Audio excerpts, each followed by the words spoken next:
अटेली विधानसभा से कांग्रेस प्रत्याशी अनीता यादव को गांवों में भारी जन समर्थन मिल रहा है। वहीं अनीता यादव ने चुनावी सभाओं को संबोधित करते हुए कहा कि अटेली में बस अब एक ही नारा है, भारी भगाओ और अपनों को लाओ।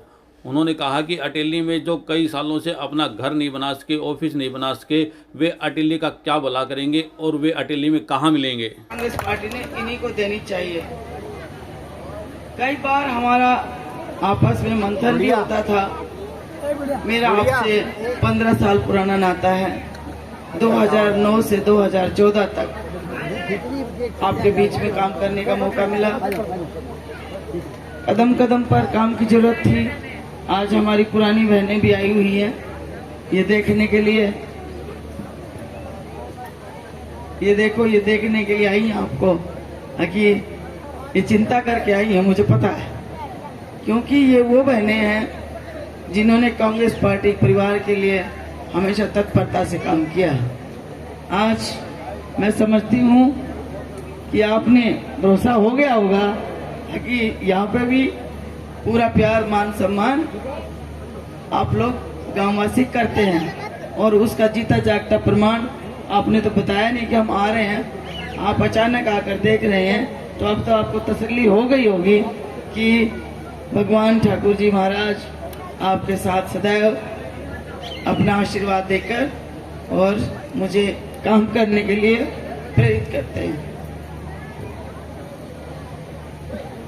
ये गांव बहुत ही राजनीति में सजग प्रहरी गांव है तिगरा।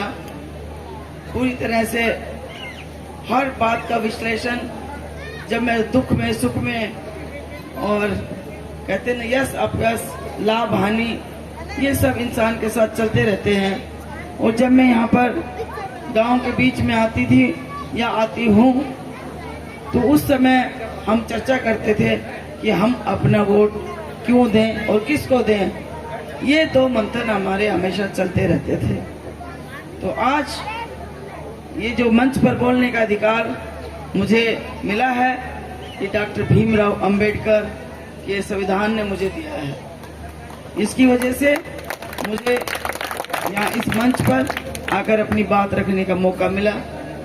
और साथ ही साथ पंचायती राज के माध्यम से महिलाओं को जो अधिकार दिया, वो स्वर्गीय राजीव गांधी जी ने, पूर्व प्रधानमंत्री जी ने महिलाओं को सशक्त करने के लिए ये अधिकार हमें मंच पर लाने का, बोलने का हक दिया। इन दोनों बातों के मध्य से मैं कह सकती हूँ कि 2009 से पहले मुझे 2 बार आपके साथ काम करने का मौका मिला और हमने वहाँ पर भी खूब काम किए। हमारे से दूसरे जो प्रत्याशी हैं, ध्यान से सुनना, जो दूसरे प्रत्याशी हैं उन्होंने ये एलिगेशन लगाया कि पहले आप कोसली से चुनाव लड़ती थी, तो कोसली में भी रह करके हमने 2 पावर प्लांट झाड़ली में लगवाए।